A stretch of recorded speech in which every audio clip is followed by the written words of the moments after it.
Selamat malam. Ya, selamat malam Bang. Malam juga. Waalaikumsalam warahmatullahi wabarakatuh. Apa kabar? Baik, alhamdulillah. Alhamdulillah. Dari mana Bang? Sehat-sehat. Iya, amin. Dari mana, agama mana, gereja mana, abang-abang semuanya? Halo Bang, saya cuma lagi dalam kebimbangan, jadi nggak bisa sebut gereja mana atau masjid mana. Ada yang pengen saya tanyain, boleh nggak? Iya, dari Kristen Bang ya? Enggak, lagi bimbang aja gitu. Bimbang kan tidak mesti kehilangan agama. Kan tetap ada agamanya, saudaraku. Iya, masih Islam lah gitu. Ya, dari Cuman, Islam.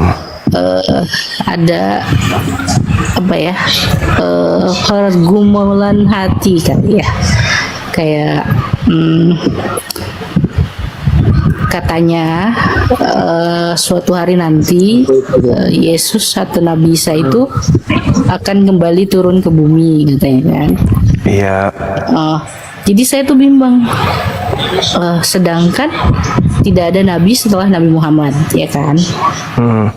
Terus dia turun ke bumi katanya ada misinya lah, mematahkan kayu salib ini segala macam gitu, menyebarkan agama tauhid katanya gitu. Jadi sebenarnya saya harus ikut ke Muslimkah atau cukup beragama tauhid aja gitu? Apa hubungannya dengan Anda bertanya seperti ini? Nabi Isa datang kedua kalinya. Bukankah dengan percaya Nabi Isa datang kedua kalinya itu berarti percaya dengan Islam?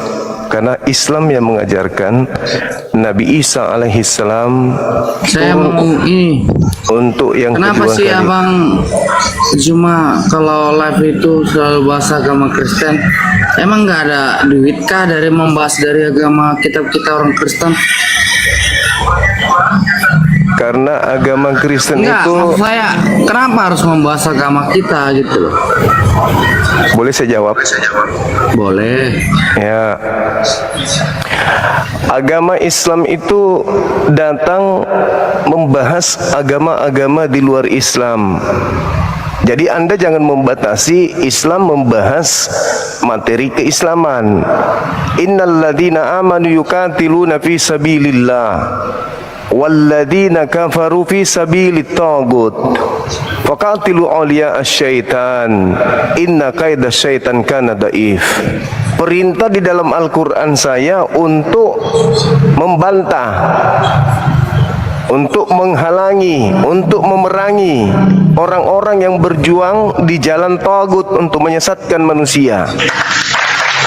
Salah satu kesesatan yang dilakukan oleh umat manusia adalah ketika mengajarkan Tuhan punya anak. Tuhan turun ke bumi menjadi manusia, lalu mati dibunuh manusia. Itu adalah sebuah kejahatan. Kami Jangan umat lihat Islam. dari singkat-singkatnya bos. Coba Tunggu. gini, Anda kan bertanya, kalau memang Bung. Jadi kita saya itu jawab. mempelajari agama orang lain dan jangan memburuk-burukkan. Apa yang saya burukkan dari agama Anda? Saya itu loh diajari saling mengasihi, itu yang paling saya ingat itu. Kalau mengasihi kenapa Di masuk? agama sampean saya nggak tahu gimana. Kenapa gitu. kalau agama Anda mengajarkan mengasihi, kenapa datang ke Nusantara dengan cara membunuh, merampok, Siapa yang dibunuh? merampas? Siapa yang dibunuh? Loh, Penjajah Siapa? itu. penjajah itu agama apa? Penjajah itu agama apa? Kok lari ke sana? Lah, Kok jadi panjang ya ceritanya? Sekarang- Harusnya dong kita ini mengimani iman kita gitu. Kok jadi lari? sekarang agama Sebelum saudara penjajahan sampai atau ke sebelum Nusantara merdeka, itu dengan cara apa? kamu agama Anda salah itu sampai ke cuma. Nusantara? Harusnya kamu itu memprioritaskan apa yang nyata dalam kehidupan kamu, bukan yang sebelum-sebelumnya begitu. Oh, Nggak jadi boleh kamu dong. kamu takut agamamu dibongkar, aibnya gitu. Jadi kamu mikirnya itu karena orang menjajah Belanda menjajah Indonesia bawa agama, bukan? Ya, Itu iya, politik, lalu, bos. lalu yang meninggalkan gereja Nggak, itu siapa? Anda sekarang seenak perut berbicara, Anda sekarang enak berbicara, enak sekarang berbicara karena Indonesia sudah merdeka, Kristen agama kasih. Kalau zaman penjajahan mana berani orang Kristen mengatakan Kristen agama kasih. Bang, aku izin ngomong ya, kayak Sebentar, saya dulu. Sebentar, Bang. Iya. Abang kok pas agama Kristen abang nggak malu ya? Enggak. Kenapa? Malu lah. Kenapa Harus malu? Enggak dong, Bang. Malu lah. Kenapa harus malu? Pas kan apa? Ya kan agama saya. Ketika saya membahas agama Kristen, itu saya sedang menjabarkan agama saya. Agama saya itu Oke Bang, saya mau tanya, kita kan belajar agama kasih ya, kayak ditampar pipi kanan ngasih pipi kiri gitu. itu teori. Teorinya seperti itu, oke. Itu teori. Nah, Ini kenapa mereka dibahas agamanya aja kejang-kejang, gimana mau ajarkan kasih? Belum Enggak, aku saya tampar, baru aku saya bahas menyantai, Bible. saya menyantai. Baru bahas Bible aja sudah kejang-kejang, gimana kalau ku tampar mukanya abang ini? Coba Pak, coba buka maskermu Nah, bos. itu kan ajaran kasih. Teori. Itu teori. Kenapa kalau di Muslim ada ajaran kisos kayak gitu? Kalau potong tangan kanan ya potong tangan juga gitu. Kenapa begitu? Gitu. Enggak, kenapa itu harus lab itu pakai masker? Supaya tidak ada lagi yang mencuri. Sekarang Enggak, itu kalau sekarang saya tanya, kalau di kenapa Indonesia harus pakai diberlakukan masker? pencuri potong tangan, kira-kira masih ada yang mau mencuri? Kalau mengapakan orang ini sendiri. Justru ajaran kasih itu ajaran yang sangat membahayakan ketika musuh dikasihi. Orang datang memperkaos, anak kita dikasihi. Orang datang merampok Beda dikasihi. dong. Itu ajaran apa Beda itu? konteks. Kalau Kok misalnya beda perkaos konteks? kan beda. Kok beda konteks? Oke, sekarang tolong tunjukkan di agama Anda kalau orang memperkosa apa hukumannya? Jawab. Iya dosa lah mengambil gimana, dosa. mana? Dosa Tunjukkan mengambil dalilnya. itu cuma. Tunjuk dalilnya Katakan lu di sama mana kamu. di Bible Itu gimana Anda. santri yang dihamil itu? Di mana coba? Kalau Itu di gimana? Kristen ada yang mencuri apa Apakah hukumannya? itu? Jawab. Iya. Jawab. Oh, nggak bisa jawab saya. Ah, Jadi, Bang, makanya. saya turun ya, Bang. Enggak Thank you, usah Bang. nyamar-nyamar ke Terus Islam. itu nggak usah nyamar-nyamar Islam. santriwati yang Nggak dihamil usah, sama nggak usah. Ustadz gimana? Enggak usah nyamar-nyamar Islam, enggak usah, enggak perlu. Enggak bisa jawab dia. Ya kan? Nggak bisa jawab ajaran kasih ini. Nyamar-nyamar seperti Paulus, ngaku-ngaku Islam, kenapa di agama kita? Pret. Dari tampilan aja udah ketahuan. Itu yang santriwati yang dihamil sama kiai gimana cuma? Nah, itu sedang mempraktekkan isi Bible. Mempraktekkan Isi Bible. Isi Bible, Mempraktekkan ya? Isi Bible. Ya. Oh, kamu yang Hosea 4 terlalu nomor ini. 14.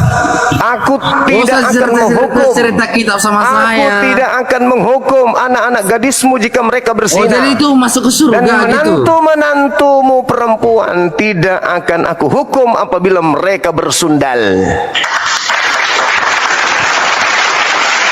Oke ya. Sakit ya? Sakit pasti. Sakit pasti. Sakit itu pasti sakit.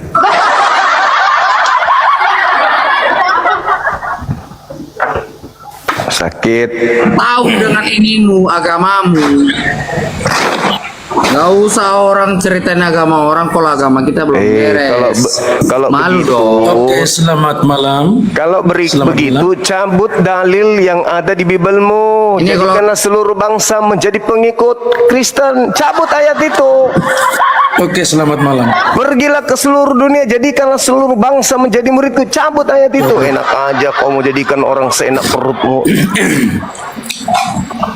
Halo Bang, Ya, selamat malam. halo, silakan Bung. Buka kameranya Bung, kita diskusi silakan.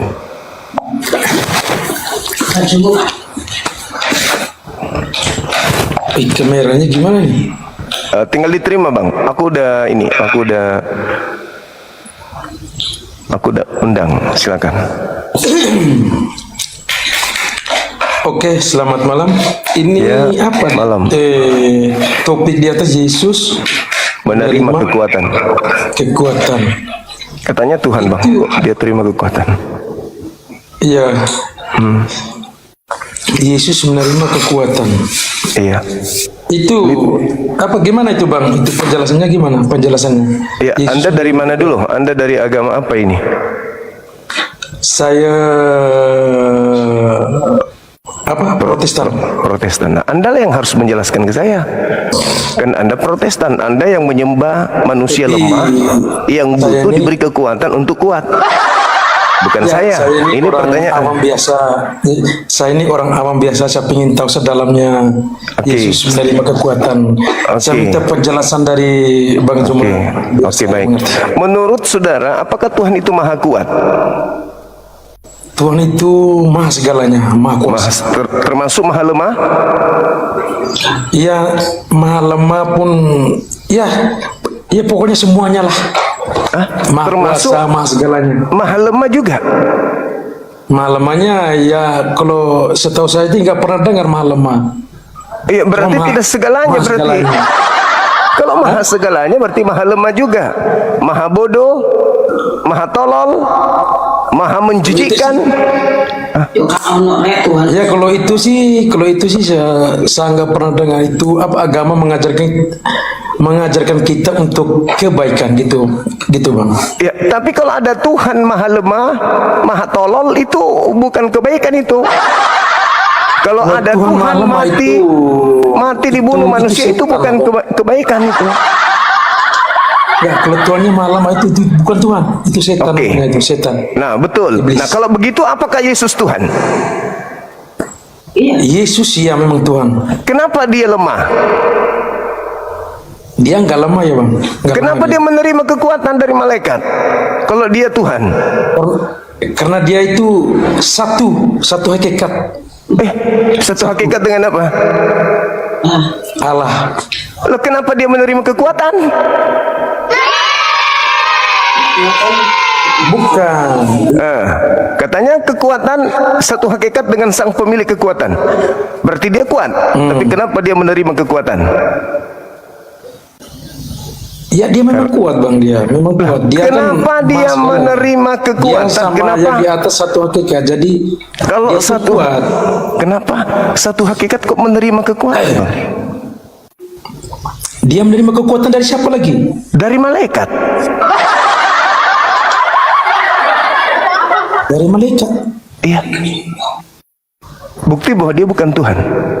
Iya karena dia tuh di bumi Hah? dia menjadi manusia seperti kita Bang. Oh, berarti Jadi, waktu di bumi dia bukan malaikat Tuhan. Itu, ya memang dia Tuhan juga. Dia Iya. berubah wujud jadi manusia. Kok saya rada-rada mau dibuat jadi sinting juga sama abang ini. Dia Tuhan maha kuat, Bukan turun di gitu, Bang. bumi, Kita dia ini tidak sudah kuat. percaya. Bukan Gimana Bang. cerita? Sekarang saya mau tanya Bang. Ini saya mau tanya di luar apa tema ini? Yesus. Ini selesaikan ini dulu. Ya sekarang Bagaimana mungkin Ya, terus. Anda beritakanlah Injil kepada seluruh makhluk, jadikanlah seluruh bangsa menjadi murid. Sementara untuk menjadi Kristen kita harus menuhankan kepada makhluk yang lemah menerima kekuatan. Oke Bang. Oke Bang. Sekarang saya pingin tahulah, saya pingin penjelasan dari Bang Juma. Saya ini orang awam, saya pingin tahu Yesus menerima kekuatan. Coba abang jelaskan biar saya tahu. Gitu. Oke, baik. Ketika Yesus merasa kemudian dirinya terancam dibunuh, di dalam kitab saudara diterangkan dalam Yohanes 11 nomor 53, ketika orang-orang pembencinya yang memusuhinya berkongkol-kongkol untuk membunuh Yesus, maka Yesus menghindar dari mereka. Yesus melarikan diri, Yesus menghindari gerakan-gerakan Yahudi yang ingin membunuh dia. Lalu dia berdoa kepada Tuhannya, Bapa, sekiranya mungkin biarkanlah cawan ini berlalu daripada aku, tetapi bukan atas kehendakku, melainkan atas kehendak-Mu yang berlaku. Maka seorang malaikat turun dari langit memberikan kekuatan kepada Yesus, sehingga Yesus semakin bersungguh-sungguh berdoa, sehingga keringatnya peluhnya seperti titik-titik darah yang bercucuran ke tanah.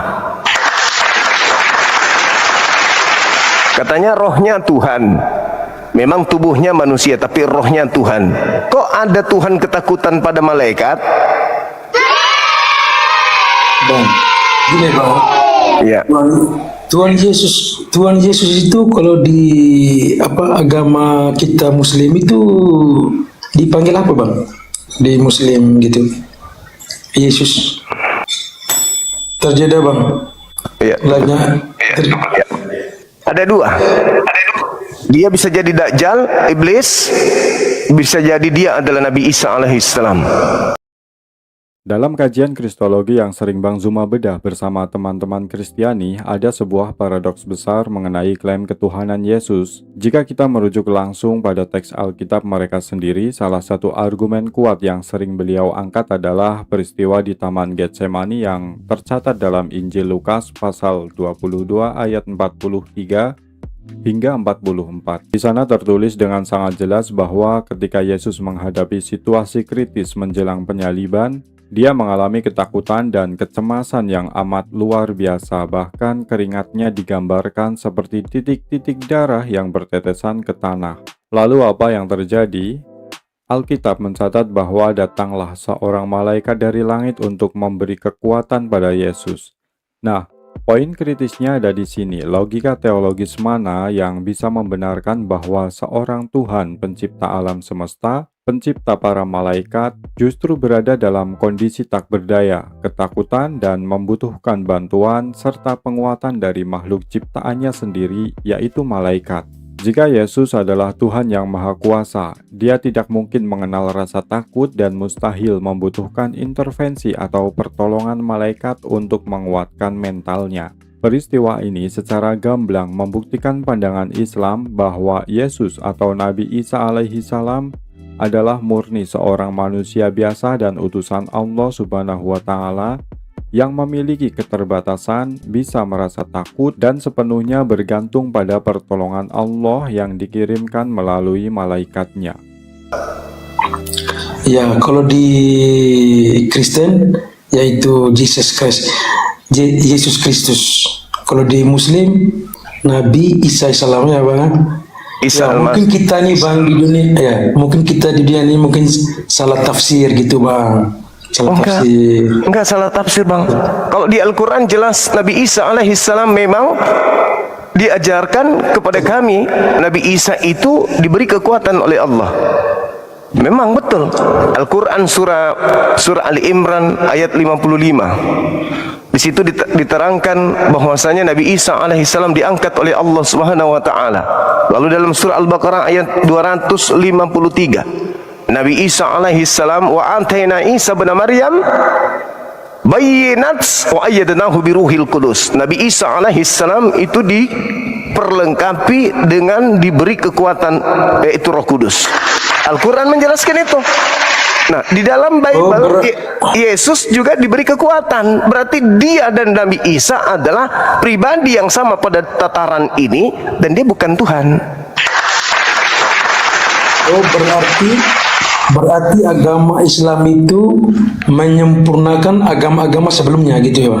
Mengajarkan, mengembalikan ajaran yang sudah dibengkokkan oleh orang-orang terdahulu dan orang-orang yang ada zaman sekarang. Kesempurnaan Islam adalah mampu meluruskan ajaran para nabi yang dibelokkan oleh pengikut iblis. Gitu bang. Oh, berarti agama yang menganut orang Kristen itu berarti salah ya bang, salah ya?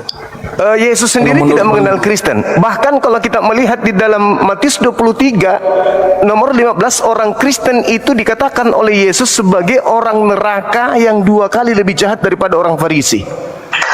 Begini bang,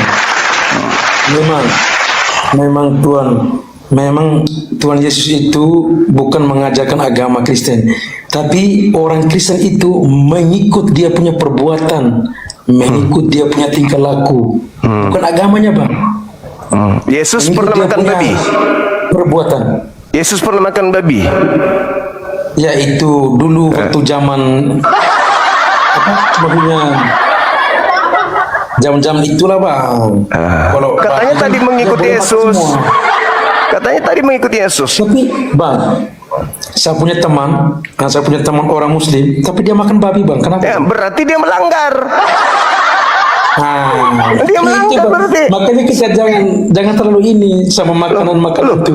Loh. Teman saya sendiri Berarti melanggar. Berarti melanggar sama seperti Anda melanggar. Bukan berarti teman Anda itu menjadi rujukan kebenaran. Apakah teman Anda itu nabi?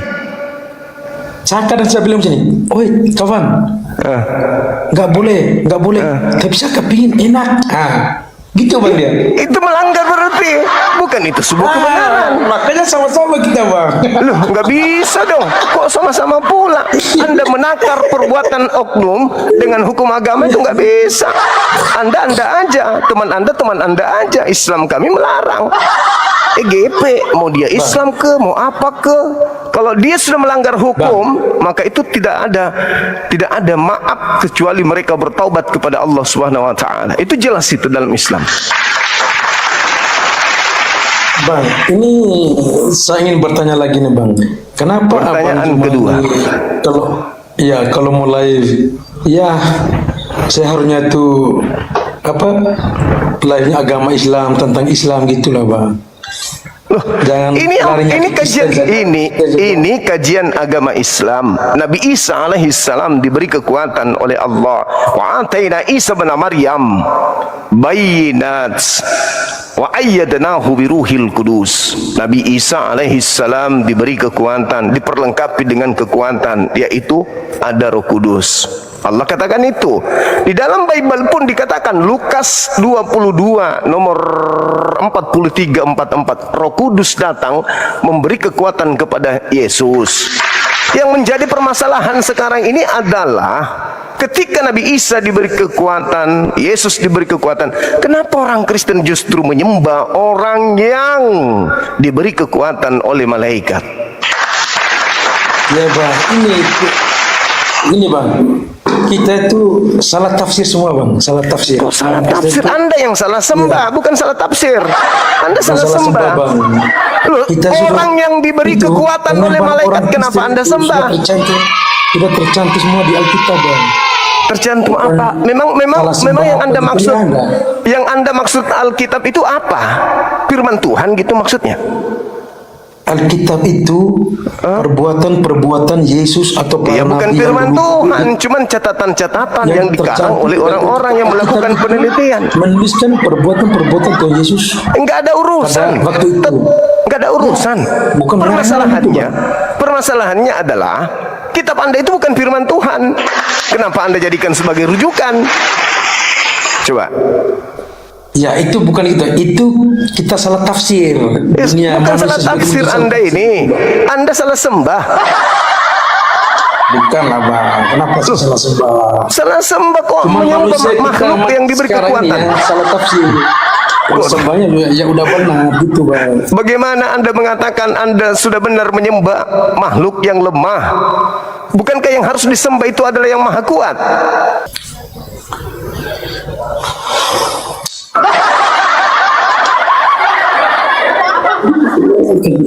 Oke Bang, saya Oke, thank you. permisi dulu satu. Saya Iya, minta makasih. penjelasan dari Abang aja. Silakan. Sudah. Oke, teman-teman Kristen yang lain silakan ajukan permintaan, kita diskusi. Jadi kalau saya menyampaikan sesuatu itu bukan berarti saya untuk mengajak saudara-saudara untuk keliru atau sesat di dalam berpikir, tetapi meluruskan pola pikir yang sehat, gitu. Memberikan pemahaman yang lurus, menjelaskan sesuatu sesuai kaidah logika dan kitab yang kita anggap suci, kan gitu. Nah, nih Anda sudah mendengarkan tadi saya menjelaskan. Yesus diberi kekuatan. Apakah layak disembah makhluk yang diberi kekuatan ini? Menurut akal sehat Anda, silakan. Kalau masih ada. Oke, saya jawab ya. Tapi kamu jangan kabur lagi. Kamu malu loh. Setiap debat sama saya, Jangan kamu- bikin gerakan tambahan. Selama Anda masih Kristen, Anda tidak akan pernah bisa mempermalukan saya. Kemarin bukti Anda kabur dari saya. tinggal setekan tombol, pik, langsung turun. Kalau Anda longor, makin kelihatan. Anda longor. Selama Anda masih Kristen, Anda tidak akan pernah bisa permalukan saya. Apa yang bisa Anda gunakan untuk mempermalukan saya? Anda nggak kuat lawan otak saya. Nah ini coba kita uji nih. Jangan Bagaimana turun ya, bagaimana saya turunkan. Kalau otak Anda masih seperti otak monyet, saya turunkan. Otakmu yang nggak nyampe. Nah, sekarang Anda jelaskan kepada saya, bagaimana Anda menyembah makhluk yang diberi kekuatan oleh malaikat? Silakan. Saya jawab ya. Ketika Yesus di Taman Getsemani, dia akan berstatus sebagai anak tunggal Bapa. Apa itu?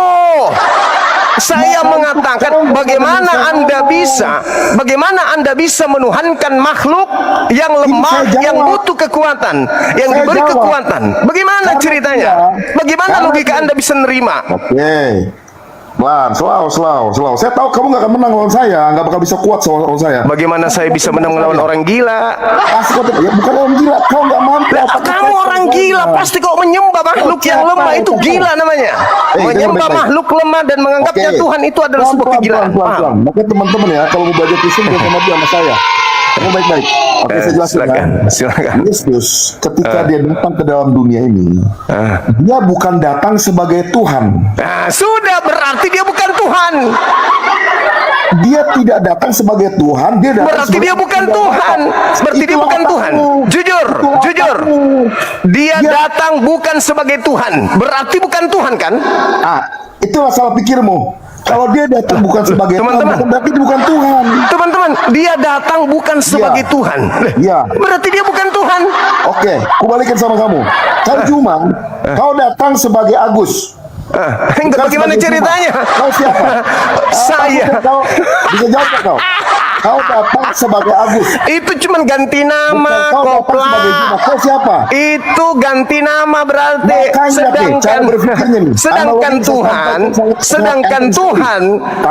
dengan Tuhan itu bukan manusia. Tuhan itu bukan manusia. Yesus manusia. Bukan ganti nama doang. Tetapi memang berubah wujud, berubah dimensi, berubah karakter, berubah kuasa, berubah entitas. Semuanya berubah. Makanya jangan heran kalau dia datang dalam daging, otomatis dia bersikap seperti anak. Nah, berarti pada saat dia datang sebagai daging, berarti dia bukan Tuhan kan? Rohnya tetap roh Tuhan. Kenapa dia takut kalau begitu? Karena dia mencontohkan sebagai Kenapa kau takut dijawab? Kau cuma tombol ketawa doang, sama nggak karu-karuan. Jawab. Kenapa dia harus takut kalau rohnya adalah roh Tuhan? Kenapa dia harus takut? Sebagai anak tunggal Bapa. Terus kalau sebagai anak tunggal Bapa, kenapa dia harus takut? Dia telah mengosongkan dirinya.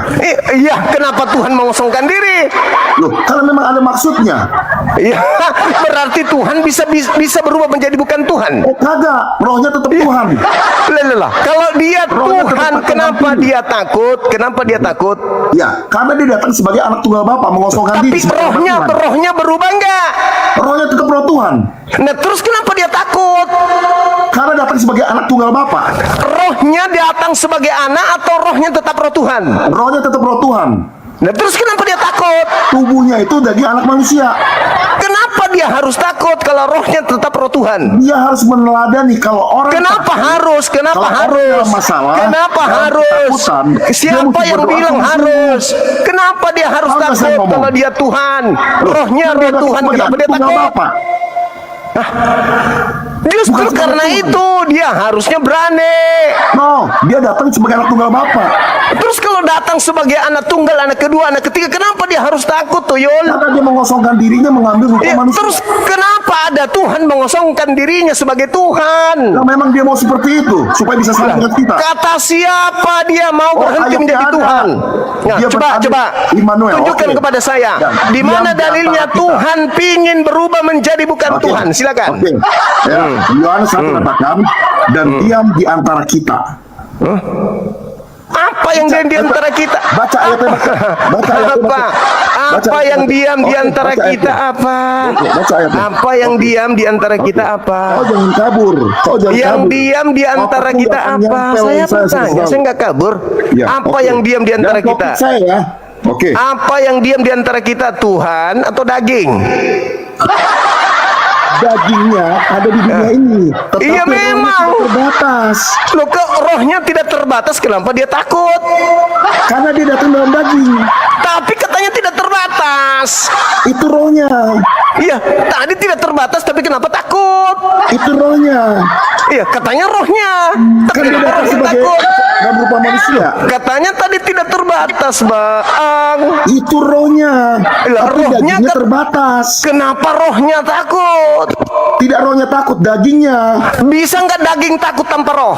Loh, itu kan bicara daging sudah jadi anak tunggal Bapak. Bisa Datang nggak dalam rupa daging manusia. takut tanpa roh? Loh, datang dalam rupa manusia. Iya. Makanya otaknya Bisa nggak gantung. daging takut tanpa Iya. roh? Anda Oke. pernah lihat mayat lari karena Oke. takut? Oh, bukan itu, salah kamu. Iya. Salah, Nah, salah. sekarang kenapa dia takut kalau rohnya roh Tuhan? Oke Terjemahannya apa? lagi. Oke Terjemahannya apa? lagi. Oke Terjemahannya lagi. apa? Terjemahannya apa? Terjemahan apa? Terjemahan ayat itu apa? Terjemahan apa ya? Saya bilang tapi terjemahannya mana? Ayat mana? Oh, Di dalam betul. kitabmu Betul. dikatakan di Lukas 22 data nomor Oke. 43 Oke. 44. Kau baca. Baca. Baca. Baca. Baca. Ya, kau yang baca. Lukas berapa? Baru mau belajar sombong. Lukas berapa? Cuman modal congor, otak nggak ada. Tahu itu, Pak. Aduh. Kenapa gila. kau bertanya Lukas berapa? Saya suka tahu. Kenapa kau baru tanya Lukas berapa? Berarti kau nggak tahu. Loh, saya kasih tahu sama kamu ya. Nggak itu Lukas berapa? semua Itu harus- Lukas berapa? Dengar baik-baik. Nggak semua Itu Lukas harus- berapa? Saya tahu- Itu Lukas saya hafal ayat berapa? Itu, Tetapi Itu saya- Lukas berapa? Baik. Saya tahu semua cerita. Saya tahu semua cerita. Buat apa kamu hafal? Saya persilakan Tapi kamu Anda nggak bisa buka memahami. Lukas berapa. Anda turun ya. Ya. Minim ilmunya. Takut. Ayo udah lanjut. Takut ya? Lanjut silakan. Ya teman-teman. Takut Silakan. dia sama saya. Takut dia sama saya. Beneran. Bentar ya. Saya buka ya. Orang idiot kok sombong. Jangan takut, gimana? Idiot Kamu sombong. bilang saya sombong. Aduh, Cynthia penyataan kamu YouTube gak kuat barakallah saya fiik. kok. Malu-maluin aja Orang sama saya. idiot tapi sombong. Kitab sendiri Dua. enggak paham. Ada Tuhan takut sama malaikat. Ini Tuhan KW 1000. Ada Tuhan takut sama malaikat. Kau cuma menang framing doang. Kau lawan saya belum gak pernah menang kau selama ini. Saya bertanya kenapa ada Tuhan takut sama malaikat? Makanya saya bacakan ayatnya dulu sama kamu. Boleh. Coba Ya kan? baca. Coba baca. Ya, maksudmu di Jangan kau siksa di dirimu. sini. Apa? Mana pernah aku tersiksa? Kumpulannya gak ada yang pernah menang lawan saya. Mau si loading, Jangan mau si sombong. Faruk. Bukan Jangan. sombong, gak ada yang menang lawan saya. Buktikan, berani gak buktikan? Jangan turunin saya. Ya ini aja kok nggak jawab. Kenapa Tuhanmu Apologet diberi Kristen, kekuatan? Saya nggak pernah, yang soal kau turunkan cuma saya doang. Yang lain nggak pernah kau turunkan. Karena kamu modal Kenapa? congor. Loh, ini modal Dalilnya ayat aja saya. kok nggak tahu. Loh, Di mana Mana Yesus itu nggak menerima itu? kekuatan dari malaikat? ya. Kenapa kau begitu, Juma? Hah? Ilmu cuma menang framing doang. Oke, takut di situ. Bagi Anda yang bertanya di mana dalil atau landasan tekstual mengenai Yesus yang ketakutan dan menerima kekuatan dari malaikat, jawabannya tertulis sangat eksplisit di dalam Alkitab, khususnya pada kitab Injil Lukas pasal 22 ayat 43 dan 44.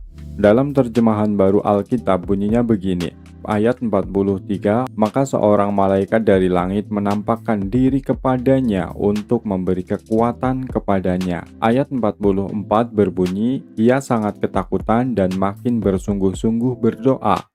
Peluhnya menjadi seperti titik-titik darah yang bertetesan ke tanah. Bagi saya, ayat ini bukan sekedar catatan sejarah biasa, melainkan sebuah bom logis yang meruntuhkan doktrin ketuhanan Yesus itu sendiri. Mari kita bedah secara rasional dalam ruang teologis. Di ayat tersebut, Alkitab mencatat dengan jujur bahwa Yesus mengalami ketakutan ekstrim menghadapi peristiwa penyaliban. Di saat ketakutan menyerang, logika ketuhanan yang disematkan kepadanya langsung patah. Mengapa? Karena status Tuhan menuntut sifat maha kuasa dan tidak membutuhkan bantuan siapapun. Tetapi faktanya ayat 43 mencatat ada entitas lain, yaitu sesosok malaikat yang turun dari langit khusus untuk memberi kekuatan kepada Yesus. Ini adalah paradoks yang luar biasa parah bagi konsep Trinitas. Logika sederhananya, jika Yesus adalah pencipta alam semesta, pencipta seluruh malaikat, mengapa sang pencipta justru menjadi lemah dan membutuhkan suplai kekuatan dari makhluk ciptaannya? Bukankah seharusnya Tuhan yang memberikan kekuatan kepada malaikat? Bukan sebaliknya? Peristiwa di Taman Getsemani ini menjadi dalil mutlak dan tidak terbantahkan bagi umat muslim bahwa sosok yang sedang berdoa dengan ratap tangis dan ketakutan itu murni adalah seorang manusia. Dia adalah Nabi Isa alaihi salam, utusan Allah subhanahu wa ta'ala yang memiliki keterbatasan fisik maupun mental layaknya manusia pada umumnya. Dan dia mutlak membutuhkan pertolongan serta intervensi dari Allah melalui perantara malaikatnya. Apakah itu terjemahan yang benar? Ya nggak tahu, itu Bibelmu, bukan aku yang punya. Nah, itu karena kau nggak tahu, kau jangan sok tahu. Ternyata nggak benar kitabmu. Kitabmu nggak benar. Kitabmu nggak benar ya. Terjemahannya. Kitabmu tidak benar. Terjemahan bisa salah. Oh, ya terjemahan ini firman Tuhan atau bukan?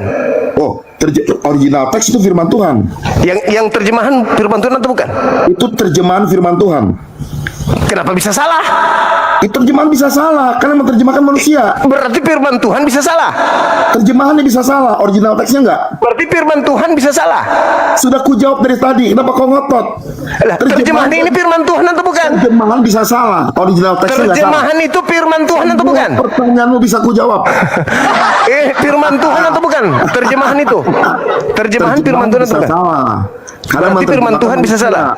Lalu berarti firman Tuhan bisa salah. Karena itu dipengaruhi oleh denominasi. Berarti firman Tuhan bisa salah. Original teksnya nggak bisa salah. Ya terjemahannya bisa salah. Terjemahan bisa salah. Apakah terjemahan firman Tuhan? Terjemahan bisa salah. Apakah terjemahan firman Tuhan? Terjemahan itu terjemahan firman Tuhan, terjemahan bisa salah.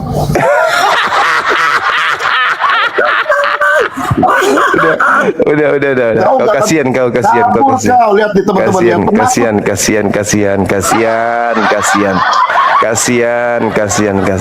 Saya masih menaruh rasa iba dengan Kristen-Kristen yang lain. Masih banyak saudara kami Kristen yang mau belajar dengan baik. Masih banyak. Jangan kau permalukan semuanya. Jangan kau permalukan saudaraku Kristen yang masih mau belajar dengan kau mengatakan firman Tuhan, terjemahan adalah firman Tuhan, terjemahan tidak bisa salah. Kenapa bisa salah? Karena itu terjemahan. Kok terjemahan itu firman Tuhan. Kenapa bisa salah? Karena itu terjemahan. Apakah terjemahan firman Tuhan? Apa firman Tuhan bisa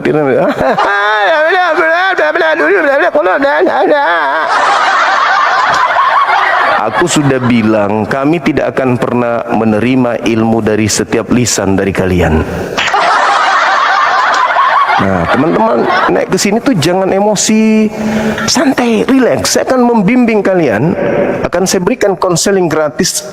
Ya sampai 10 SKS pun saya rela waktu saya berikan untuk kalian supaya kalian itu belajar dengan baik. Di gereja mana ada kalian diajarkan secara mendetail tentang isi Bible? Mana ada? Susah kalian dapatkan itu, susah. Untuk itu, Bang Suma hadir di sini untuk memberikan edukasi kepada anak bangsa untuk memahami Islam atau Kristen menjadi pilihan jalan terakhir. Halo, semangat malam. Iya, semangat malam. Dari Kristen Abang. Ya, assalamualaikum. Dari Kristen. Mualaf bang. Alhamdulillahirabbil alamin. Waalaikumsalam warahmatullahi wabarakatuh. Iya. Ada yang ingin disampaikan, Abang? Iya bang. Gimana ceritanya itu bang? Dari pasang tren itu. Dari pesantren. Iya. Yang udah hamil itu anak pasang tren itu.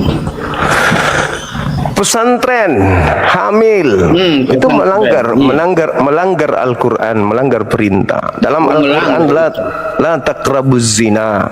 Jangan engkau mendekati zina, itu enggak boleh. Jadi jangankan melakukan pencabulan terhadap santriwati di pondok pesantren, mendekati mereka saja dengan niatan untuk zina itu diharamkan dalam Islam.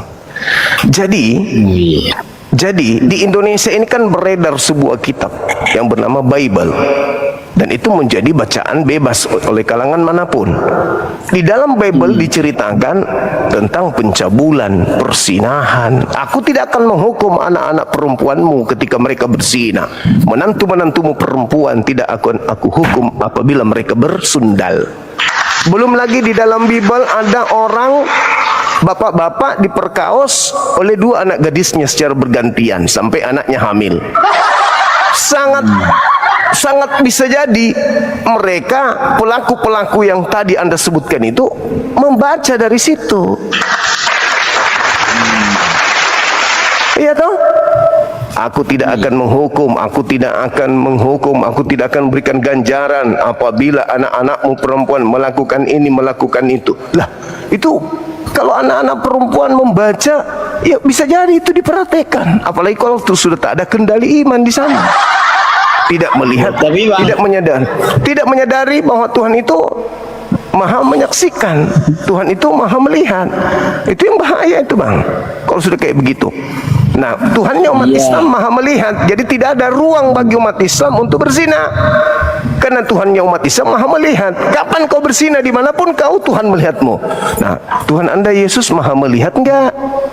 Lawang dia diberi kekuatan sama malaikat. Mana Tapi dong? itu nanti bang, kiai itu nggak bisa masuk neraka itu. Iya, masuk neraka lah.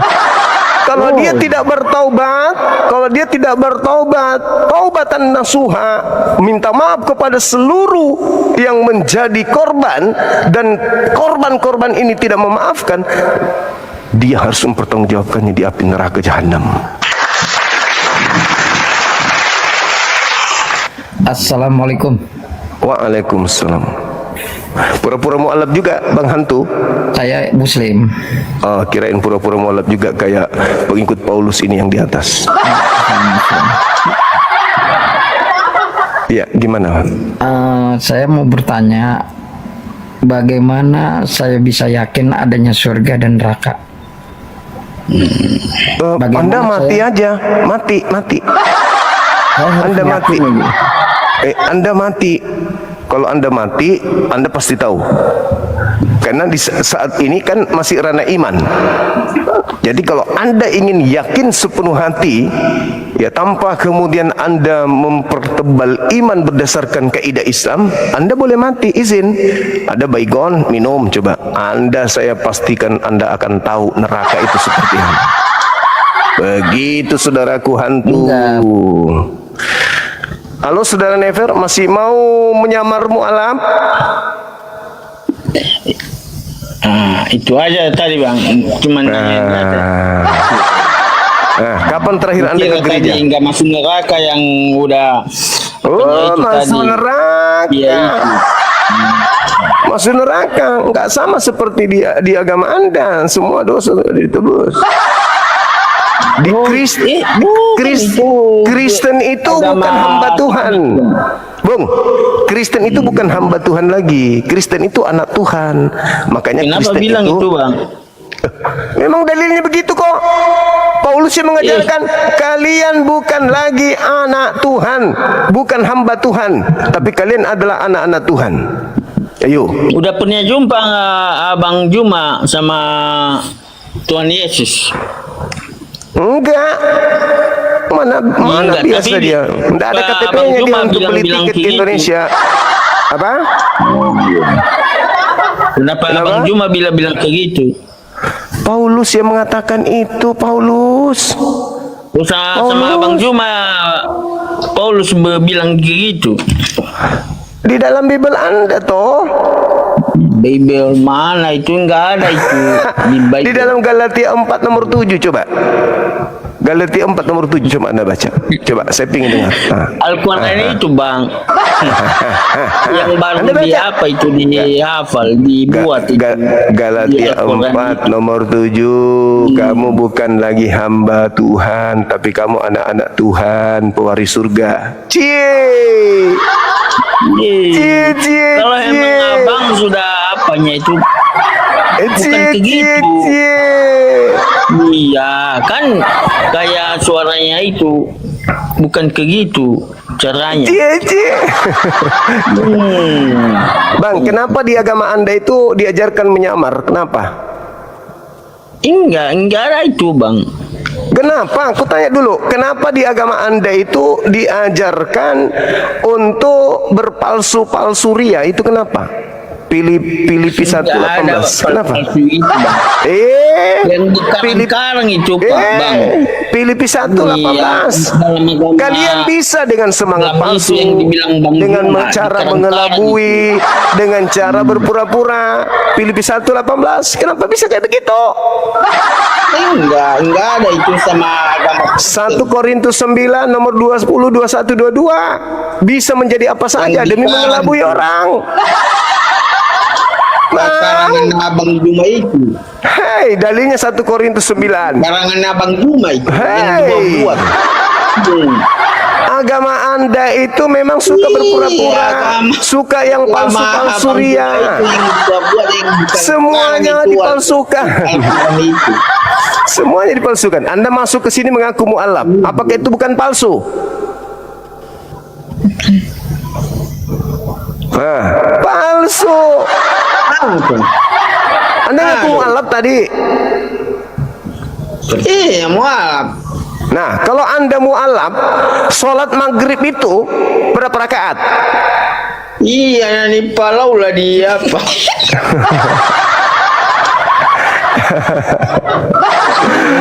Di pertanian itu di palau lah.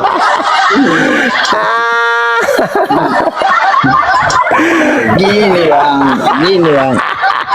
Kalau sholat itu Bang, gini. Tengoklah teman-teman. Sholat itu kan. Coba. Nggak- Anak-anak nggak saya di pakai bawah kolor, lihat. kan? Lihat kelakuan mereka. Lihat kelakuan. Bang, mereka. nggak pakai Lihat. kolor kan kalau sholat Lihat itu. kelakuan. Nah, coba. Lihat kelakuan mereka. Ayo. Lihat kelakuan mereka. Ini. Kalau sholat itu. Ya, Tuhan Anda keluar dari kubur pakai kolor enggak? Tuhan Anda keluar dari kubur pakai kolor enggak? Muhammad itu Bang, di mana sekarang? Dia? Ketahuan dia Di mana bukan ya dia mualaf. sekarang? Ketahuan bukan Di mualaf. mana ya dia sekarang Muhammad itu? Jujur dulu. Dalam kubur kan? Jujur dulu, Dalam mualaf kubur. atau bukan? Mualaf atau bukan? Dalam kubur kan? Muhammad itu. Ketahuan penipu lagi Makanya mempraktekkan kan, 1 jangan Korintus baca-baca aja 9 Al-Quran 21-22. yang bukan. Maaf abangku, masih ada Kristen yang sehat. Jangan permalukan semua Kristen di dunia. Maafkan teman-teman kalau ada kelakuan dari saudara kalian Kristen melakukan hal seperti itu karena memang mencontoh isi Bible. Itulah dia si jali-jali agama jangkrik.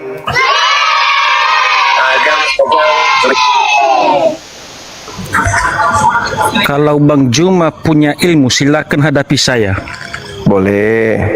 Nah, silakan hadapi saya. Jangan orang-orang awam. Baik. Iya, silakan Pak. Jadi ini tidak awam ya. Anda tidak awam. Iya, silakan. Oke, Iya. silakan buka kamera. Saya boleh kalau bertanya? tidak awam. Orang Saya tidak boleh- awam kok bertanya. Buka kameranya bang, buka kameranya. Silakan. Katanya nggak awam, kok tiba-tiba mau bertanya? Jangan hadapi yang awam, hadapi saya. Quranmu Oke, itu boleh nggak saya turi bertanya? dibelakani. Ya. Buka kamera, buka kamera, buka kameranya, silakan. Buka kamera, kita diskusi. Quranmu Anda itu boleh dongeng semua. buka Ya. kamera, kita diskusi. Nggak usah kayak gitu. Buka kamera, kita diskusi. Anda bertanya, saya menjawab. Silakan. Saya kasih Anda 5 pertanyaan. Habis itu Kan bawa Quran kalian dongeng. buka kamera, Anda saya kasih 5 pertanyaan. Mari kita bedah klaim yang sering diangkat dari surat Paulus dalam Galatia pasal 4 ayat 7 yang berbunyi, "Jadi kamu bukan lagi hamba melainkan anak. Jikalau kamu anak, maka kamu juga adalah ahli-ahli waris oleh Allah." Bagi umat Kristiani, ayat ini sering dijadikan legitimasi teologis bahwa status mereka telah naik kelas dari yang tadinya hamba menjadi anak Tuhan dan bahkan ahli waris kerajaan surga. Namun, mari kita gunakan akal sehat dan analisis tekstual yang kritis.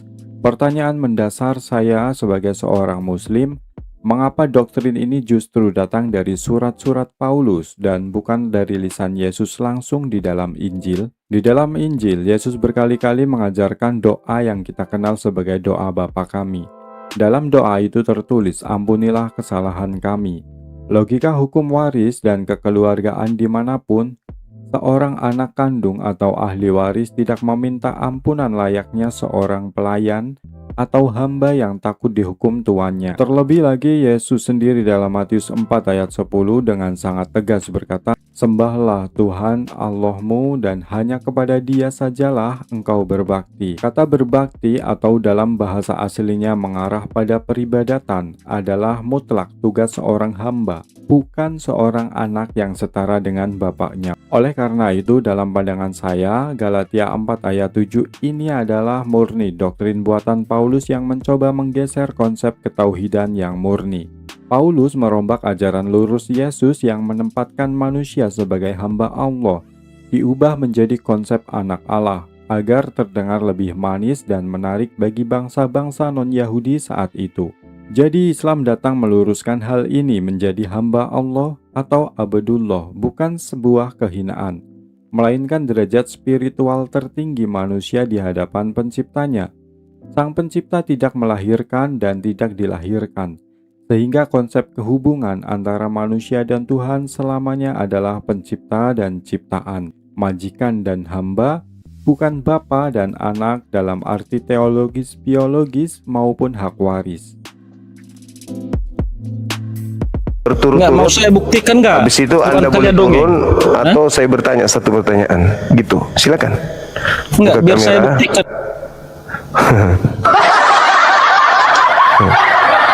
Anda dikasih bonus 5 pertanyaan loh. Setelah itu Anda boleh kabur. Kenapa jadi ketakutan?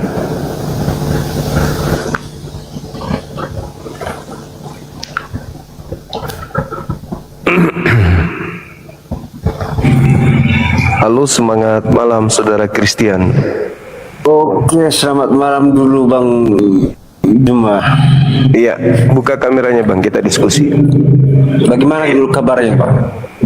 Bagaimana Baik. dulu kabarnya Bang? Alhamdulillah saya sehat, Masya Allah. Ayo Bang. Apa jaringan ini Bang? Gitu dong. Ayo Bang. Buka. Tunggu bentar Bang, jaringannya ini. Oh, jaringan. Tunggu bentar ya. Siap. Alhamdulillahirrabbilalamin. Gangguan jaringan juga ini. Jadi saya mau belajar sama Bang ini. Ayo, kok lama? Ayo Bang. Ayo. Yuk. Kabur. Udah aku bilang, kalau mentalnya masih mental sendal jepit, jangan naik.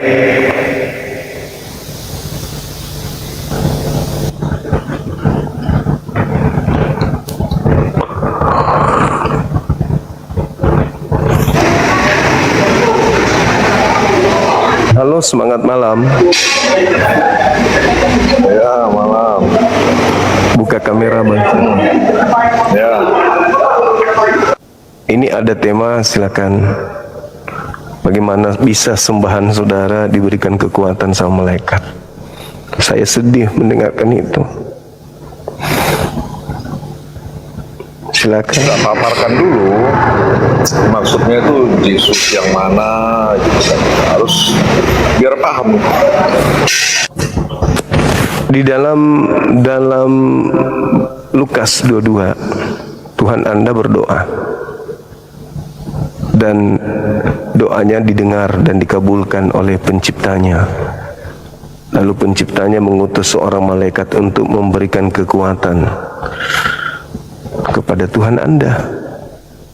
Jadi Tuhannya Yahudi mengutus malaikat untuk memberi kekuatan kepada Tuhan Anda yang lemah itu. Nah, bagaimana Anda menyikapi? Terbongkar rahasia bahwa Tuhan Anda diberi kekuatan. Silakan.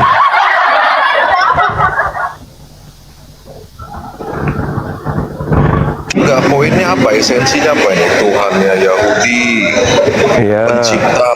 Intinya mau kemana pembicaraannya? udah sangat jelas kok, masa nggak pura-pura nggak tahu atau kacamata menutup otak ini, Bang? Harusnya kacamata menutup mata, bukan menutup otak. Tuhan Anda berdoa kepada Maksudnya Tuhan gini. Nah, silakan. Menerima kekuatan, kekuatan apa ini?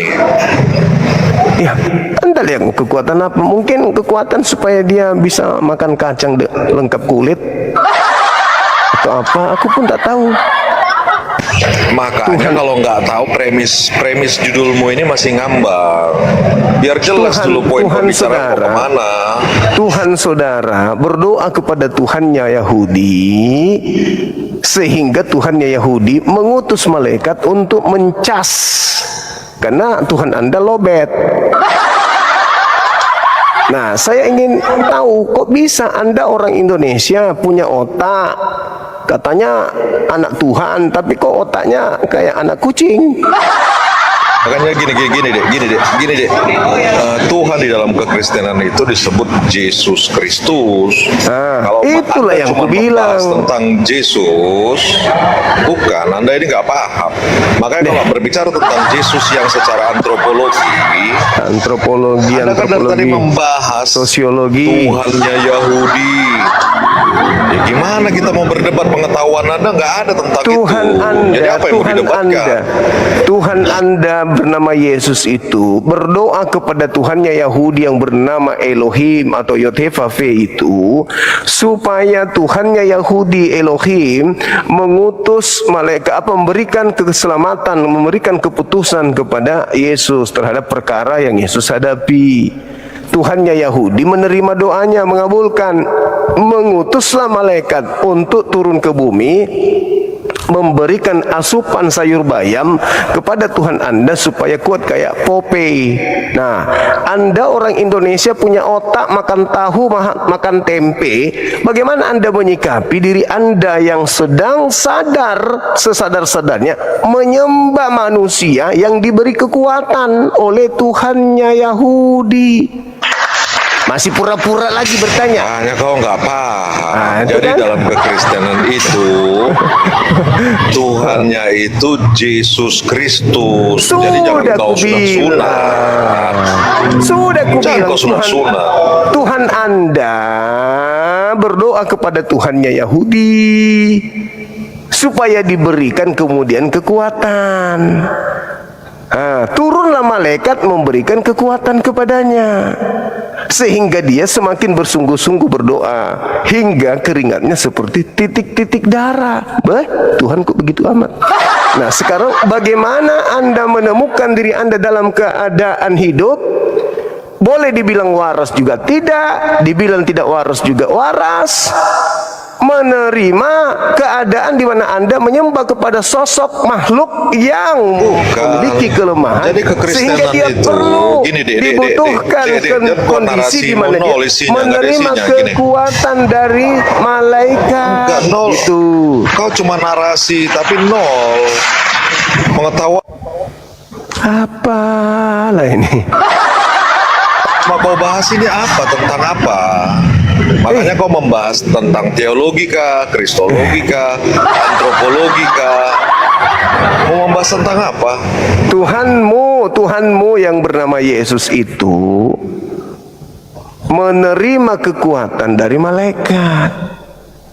Gitu loh.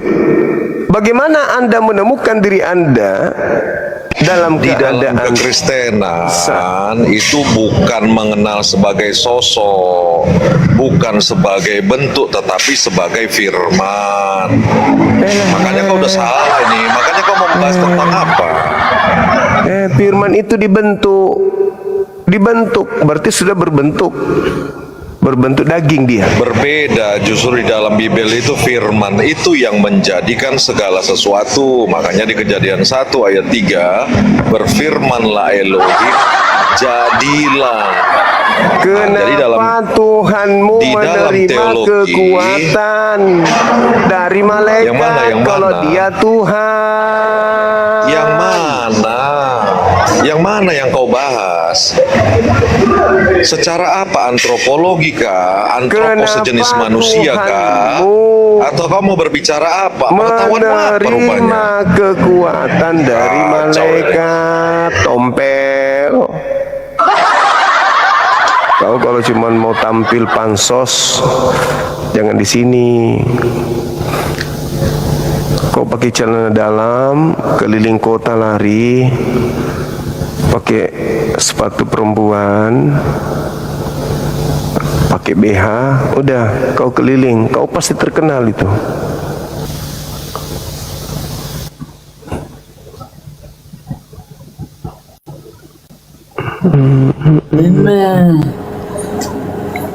Ini dia.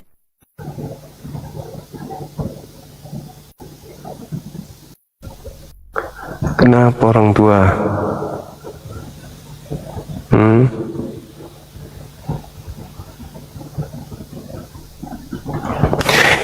Ini ada tema Yesus menerima kekuatan.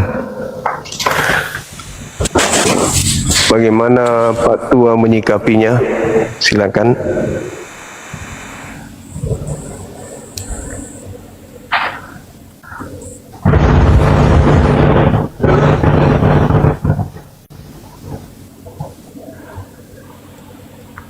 Halo. Halo Petua. Halo Astri Sorong. Dia punya 2 kodrat. Dari jam mana Bang Astri? Loh kok 2 kodrat? Ya. Kenapa orang Islam dikatakan itu? Alamak. Nah begini ya Pak Juma. Iya gimana? Ini begini Pak, Yesus mempunyai 2 kodrat sebagai ilahi dan sebagai manusia. Di mana Yesus mengajarkan kalau dia 2 kodrat? Di mana? Ya. Dia Di kan mana Yesus? dikatakan anak manusia, dikatakan Di mana anak Yesus? juga. Itu kan kesaksian Anda. Kesaksian Yesusnya kalau dia 2 kodrat di mana tertulis? Anak manusia berkuasa mengampuni dosa. Itu Anak manusia udah disebut anak manusia. Yang saya katakan dia mengaku 2 kodrat. Iya 2 kodrat lah. Di mana Yesus mengatakan dirinya 2 kodrat? Tidak perlu dia katakan. Berarti Anda saksi palsu. Berarti Anda saksi dusta. Begitu. Terus kau bilang kita orang palsu gitu. Anda bersaksi dusta kalau begitu. Bukan, jadi Anda mengatakan kita palsu gitu ya. Anda yang bersaksi palsu. Anda mengatakan kita palsu. Yesus tidak pernah mengatakan dia 2 natur. Anda mengatakan Yesus 2 natur, berarti Anda berdusta. Begini aja. Kalau begitu kitabmu bagaimana? Gak ada hubungannya. Kitab saya mengajarkan bahwa Nabi Isa diberi kekuatan. Nabi Isa diberi kekuatan. Nabi Isa diberi kekuatan. Buka kebun Yesus diberi Ragunan. kekuatan. kita mau aja Wajar kalau dia diberi kekuatan. Dia nabi, dia rasul, dia utusan Tuhan. Gitu. Bukan kitab. Nah sekarang kalau di Kristen Yesus itu Tuhan. Tapi kenapa Yesus buka diberi Ragunan? Buka kebun Ragunan. Kita mau tuh, enggak? Buka Ragunan, kebun Ragunan tuh. Kita mau tuh ya. Ada sapi betina, ada laba-laba, ada gajah, ada kuda, semuanya ada. Itu piaraan, itu namanya buku piaraan.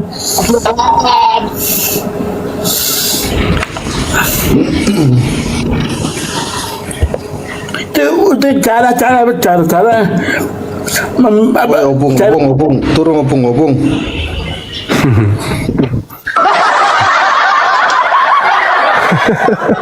Opung. Mana Mi? Tidak ada Mi. Naomi. Naomi kok dong. Ses saja ini. Ses saja. Opung. Iya. Ses satu aja ini. Kamu yang harus sumpah ini bangan wah, ini atau mangkasar karena itu. Anjir nak ke kana. Ayo berdoa aja ke nih. Masih awal mungkin nih bang. Halo saudara Yeremia. Ya. Silakan buka kameranya. Siapa ini? Ya. Habis kelar rewes aku ini. Matumbai.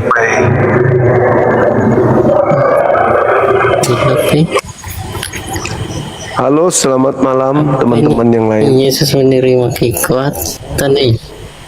Iya. Kenapa bisa ada Tuhan menerima kekuatan? Ini Tuhan apa ini? Tuhan KWK atau apa? Tapi Muslim diturunkan.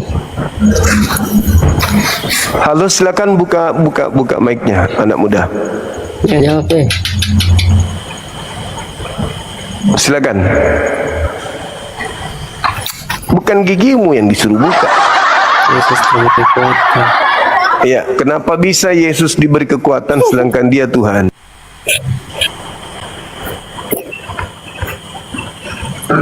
Karena dia diutus dulu menjadi manusia, menjadikan Siapa yang mengutusnya? Dia diutuskan oleh Bapa yang menciptakan alam semesta. Berarti ada yang mengutus Yesus. Iya kan sebelum kan Adam Hawa kan sudah jatuh Ini ajaran dari bayi sampai nenek-nenek, kakek-kakek gitu aja terus fitnah yang diajarkan kepada kalian itu. Fitnah terhadap Nabi Adam. Tapi benar dikasih contoh. Kita kan dikasih contoh sebagai manusia. Di mana Nabi Adam mewariskan dosa? Mana dalilnya? Dari Hawa. Gara-gara Hawa dalilnya makan buah terlarang.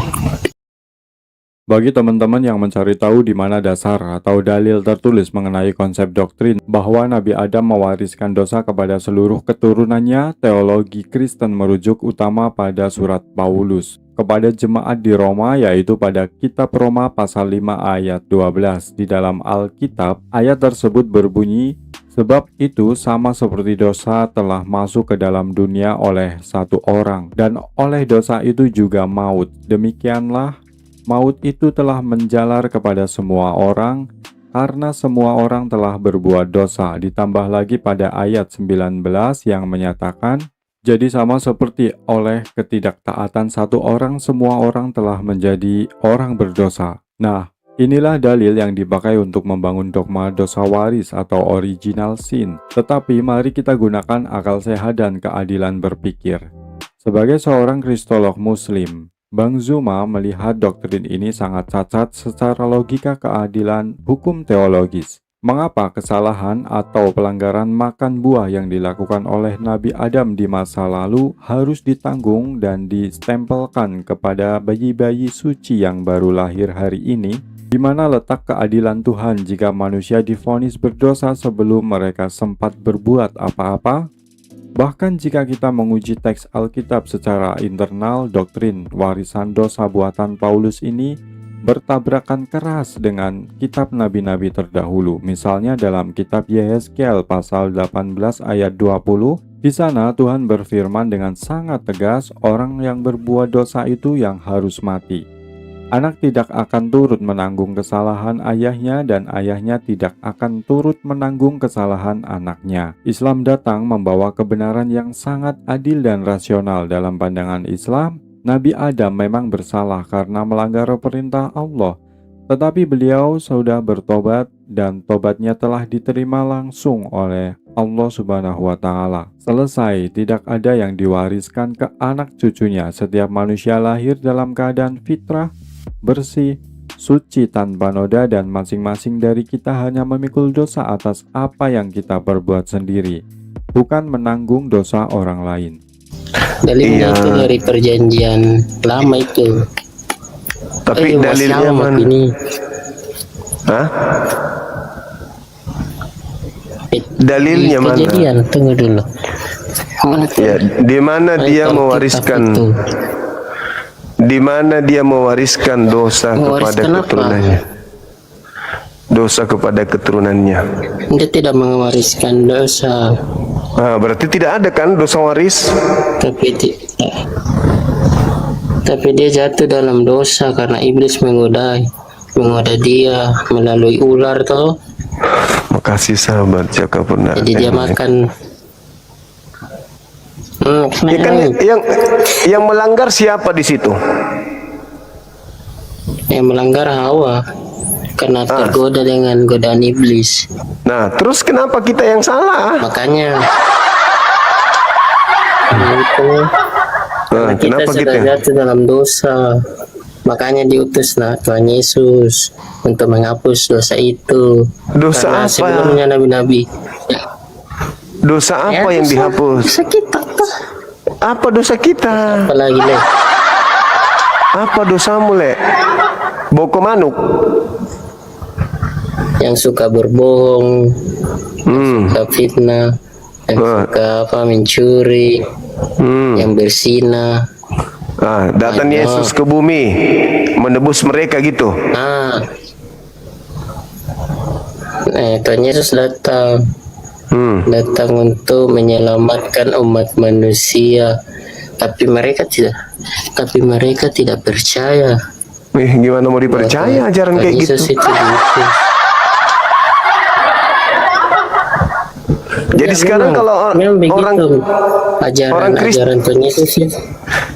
orang Kristen sekarang kalau berdosa bagaimana cara nebusnya?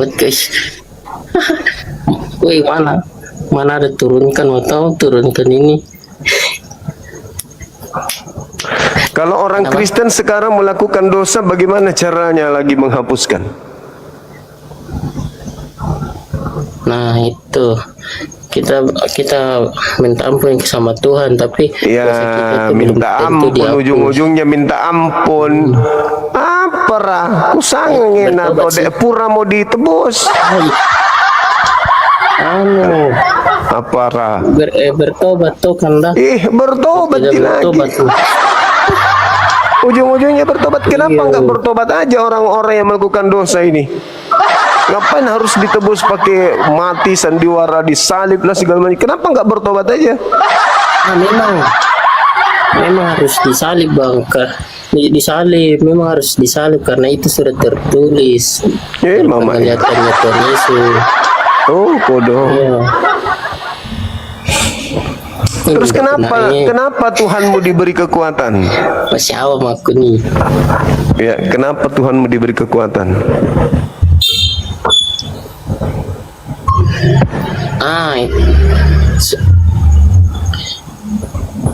Beri kekuatan. Beri kekuatan guys. Kalau saya tahu saya Matu mana den puang di bengang kekuatan mana oleh ri puang yang lain.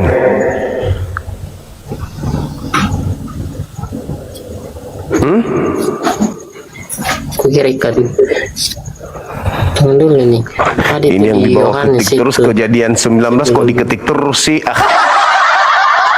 Bikin makruh puasa aja. Mana? Halo saudara bangsat, semangat subuh. Saudara bangsat, saudara Asri Sorong, Manilakup, sambaki pelok nabi atemai. Nggak ada yang mau bicara, Cok. Cok, dasar penakut. Cuma itu aja aku tahu. Apa itu? Kasih naik katanya, kasih naik. Kasih naik, begitu naik diam-diam. Penakut mereka itu. Dia katanya, diriku sebenarnya memang semua. Halo, semangat malam. Assalamualaikum. Waalaikumsalam. Aku saling-saling rajung dulu nah. Tumbai. Tuh apa sejauh dulu ya? Bagus ini nih. Hah? Jeremia orang mana ini? Toraja. Oh Toraja. Ustadz teh.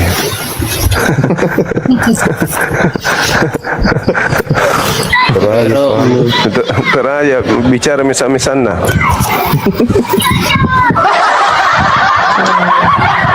Assalamualaikum Bang. Jum asli Toraja juga. Apa? Tenia. Topalopo na aku. Oh sama. Assalamualaikum Bang. Kalau boduk kaki. Kalau beneku ah. Oh mama Masya Allah. Kalau aku tak duri. Oh duri Henry Kang Le. Ya. Ya basia bamua. Oh ada bontong, baraka. Dan tiduri ke? Baraka. Bicara sendiri kan? Bontong ke? Kalau pekarat sama mana jauh? Makula kasih nah. Makula bari basa. Makula bongi. Siapa yang bisa bahasa nah? Ngapain nah? Iya betul kesang aku. Makula Makula manuk. Orang Andre kan coy. Orang Andre kan coy. Ya. Halo saudara BR. Kamu windu. Apa tuh windu? Apa sanga? Apa mau windu Jasmine? Apa mau windu bahasa Andre Kang itu? Apa tuh? Apa mau kuah? Oh apa mau kuah? Sama nih.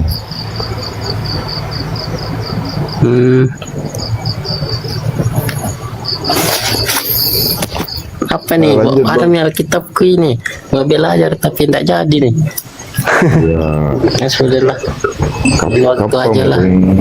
Apa mau ngelaja melo-melo namun paham nih. Bicara misal-misalnya. Ada nih Alkitabku ini. Tapi sudahlah. Kayak nyambung. Apa ini? Halo saudara Sen, saudara Alex. Halo. Halo juga. Saya Kristen Bang. Assalamualaikum Bang. Waalaikumsalam. Silakan buka kamera saudara. Saudara Jasmine, bisa kita beri ruang teman kita Kristen ya, sampu. Oke. Ye, terima. Selamat ki kuru sumanga. Assalamualaikum warahmatullahi wabarakatuh. Waalaikumsalam warahmatullahi wabarakatuh. Saudara Zen, ada yang mau disampaikan Bang? Gelap nih. Kau tengok itu. Oke. Gelap nih. Ya, halo saudara Alex. Ya. Dari mana ini? Kristen apa? Karismatik. Besok lagi aku naik ini. Aku AKBP. PBB. AKBP. Oh, AKBP. Iya, oke. HKBP. HKBP. Batak ya? Iya. Oke. Besok aku naik lagi nih. Iya, saudara Jeremia silakan mandi dulu, mandi. Mana bobo sola kandepekan le. Aku lagi merokok. Halo Bang. Iya. Halo. Silakan. Bagaimana Anda menyikapi tema saya ini, Yesus menerima kekuatan? Silakan. Yesus menerima kekuatan, ya berarti harus kita lihat dulu dalam konteks kenosis ya, di Filipi 2 ayat 7, yaitu ketika ketika sang firman mengosongkan dirinya dan mengambil rupa seorang hamba menjadi manusia. Aslinya dia adalah pemilik kuasa itu, tapi karena dia memilih jadi manusia yang terbatas, dia membatasi dirinya secara sukarela. Jadi saat dia bangkit dan menerima kembali kuasa itu adalah pemulihan kemuliaannya, bukan karena dia awalnya lemah lalu dikasih modal kekuatan oleh pihak lain. Logikanya, kalau dia cuma manusia biasa, mana ada manusia yang sanggup menampung segala kuasa di surga dan di bumi? Hanya Tuhan yang bisa menampung kuasa besar itu, gitu. Nah, Bang Juma juga bilang Yesus cuma menerima kekuatan di luar. Coba dibaca di Yohanes 10:18 tentang nyawanya, berkata, tidak seorang pun mengambilnya daripada aku, melainkan aku memberikan menurut kehendakku sendiri. Aku berkuasa memberikan dan berkuasa mengambilnya kembali. Nah Bang, nabi mana di bumi yang punya kuasa atas nyawanya sendiri, yang bisa mati lalu bangkit lalu pakai kuasanya sendiri? Cuma Yesus. Ini membuktikan kekuatannya melekat dalam dirinya sebagai firman yang hidup gitu. Oke, udah. Oke, baik. Nabi mana di atas muka bumi ini memiliki kapasitas seperti Yesus? Ya, saya katakan seluruh nabi tidak ada kesamaan persis terkait dengan mukjizat yang diberikan kepada mereka. Saya akui Yesus mukjizatnya satu-satunya pemilik mukjizat yang sama seperti Yesus itu cuma Yesus. Akan tetapi itu tataran nabi, Bung. Kalau Yesus satu-satunya nabi yang melakukan kekuatan, menampung kekuatan surga dan juga bumi, oke. Tapi di sisi lain ada yang dahsyat di situ. Apa itu? Satu-satunya Tuhan yang diberi kekuatan oleh malaikat hanya Yesus. Jadi kalau dia satu-satunya nabi, ya kami beriman. Dia adalah nabi, dia adalah rasul utusan Tuhan, kami beriman. Tapi kalau dia satu-satunya Tuhan yang diberi kekuatan, ya alhamdulillah kami tidak menuhankan Yesus. Yang celaka Anda. Yang celaka Anda, karena Anda menuhankan seorang nabi yang tidak bisa berbuat apa-apa dari dirinya sendiri, bahkan menerima kekuatan dari malaikat. Benar. Nah itu dia. Bagaimana Anda menyikapi sembahan Anda ternyata diberi kekuatan? Silakan. Itu kan menurut pemahaman Bang Juma nggak apa-apa, itu nggak jadi masalah ya kan. Tapi logikanya kalau dia cuma manusia biasa, mana ada manusia yang sanggup menampung segala kuasa di surga dan di bumi? Ya kan sudah kubilang tadi, satu-satunya manusia yang bisa menampung ya adalah Yesus. Kenapa bisa demikian? Dijawab oleh KPR 2 nomor 22. Kesaksian Yesusnya yang menjawab itu di dalam Yohanes 4 nomor 34. Makananku adalah melakukan pekerjaan yang diberikan Bapa kepadaku. Jadi dia seorang nabi yang mampu melakukan pekerjaan karena dia difasilitasi oleh Tuhannya. Wajar. Tapi kalau dalam skala prioritas Tuhan, tidak ada Tuhan diberi kekuatan, bos. Tapi coba kita mari pakai secara logika ya kan. Di Matius logika lah itu yang tadi yang gue pakai. Ya ini di Matius 28 ayat 18 Yesus berkata, kepadaku telah diberikan segala kuasa di surga dan di bumi. Pertanyaan saya, kalau Yesus hanya seorang nabi atau manusia biasa, apakah masuk akal alam semesta yang begitu luas ini diatur dan dikendalikan oleh seorang manusia?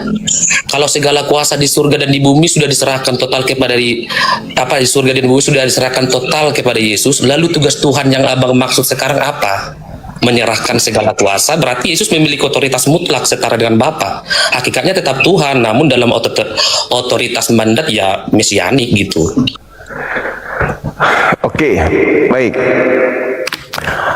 Kalau Anda membaca Matius 28 nomor 18, segala kuasa telah diberikan kepada aku baik di surga maupun di bumi. Yang memberi kuasa siapa? Tuhan, Bapa. Tuhan, Bapa. Ya benar. Menurut saudara, ketika Anda memperkosa Tuhan dengan mengatakan mengambil kekuatan itu dan dilimpahkan kepada Yesus, apakah Anda ingin mengatakan bahwa Tuhan yang tadinya Tuhan itu sudah menopause? Karena kekuatannya hilang seluruhnya diberikan kepada Yesus. Berarti Anda ingin mengatakan bahwa ada Tuhan yang pensiun. Udah pensiun si bapak, kenapa jabatan udah diberikan kepada si anak? Ini konsep apa ini? Konsep akal maksud Anda gitu? Itu yang Anda katakan logika, akal. Mohon maaf Bang Juma, saya tidak akan panik dengan melontarkan kata-kata yang tidak baik. Lanjutkan. Loh, kok tidak baik? Anda yang mengatakan tadi, manusia mana yang diberikan kekuatan, kuasa, prioritas, diberikan segala-galanya kepada dia untuk mengatur bumi. Anda ingin mengatakan bahwa Tuhan senior, Tuhan senior itu udah pensiun gitu maksudnya? Saya bicara pakai ilmu, pakai santai gitu. Kenapa Bang Juma terburu-buru begitu?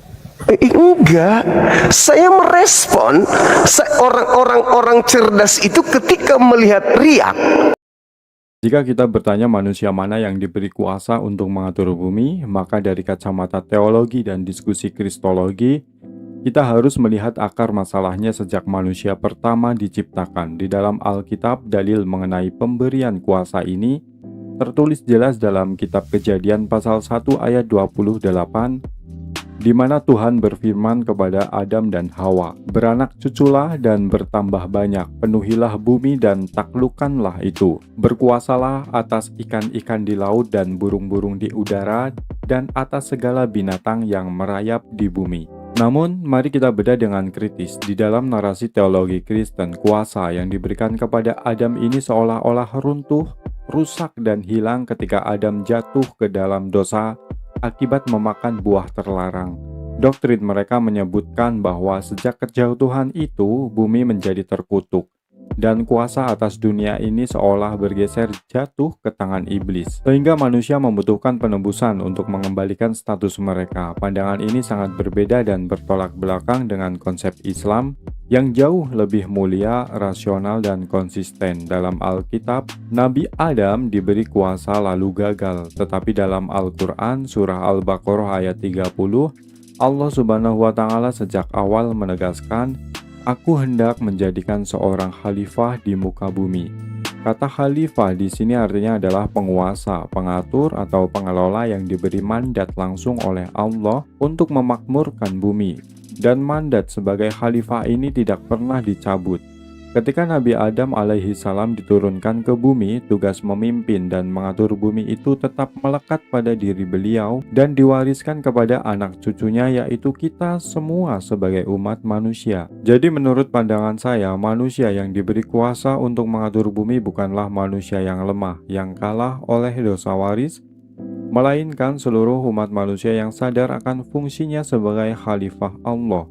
Kita diberi akal, syariat, dan tanggung jawab untuk mengelola bumi ini. Kekuasaan manusia di bumi bukanlah kekuasaan mutlak yang tanpa batas, melainkan kekuasaan titipan yang kelak di hari kiamat akan dimintai pertanggungjawabannya secara individu di hadapan Allah Subhanahu wa Ta'ala. Gini, pasti responnya cepat. Gini bang Juma. Anda mengatakan bahwa Yesus menerima kuasa, segala kuasa, sehingga Anda mengatakan Tuhan mana, apa otoritas Tuhan setelah Yesus menerima kuasa? Dengan kata lain, Anda mengatakan bahwa Tuhan senior udah pensiun dan tidak bisa melakukan apa-apa lagi karena semuanya telah diserahkan kepada Yesus, bukan begitu? Oke bang Juma, jadi gini maksud aku. Silakan. Berdiskusi tentang agama, janganlah dikaitkan sama perkaus lah, monopos lah, apal. Kan masih banyak bahasa-bahasa yang bagus. Anda salah. Anda salah. Anda keliru. Artinya manajemen pemahaman Anda itu masih minim.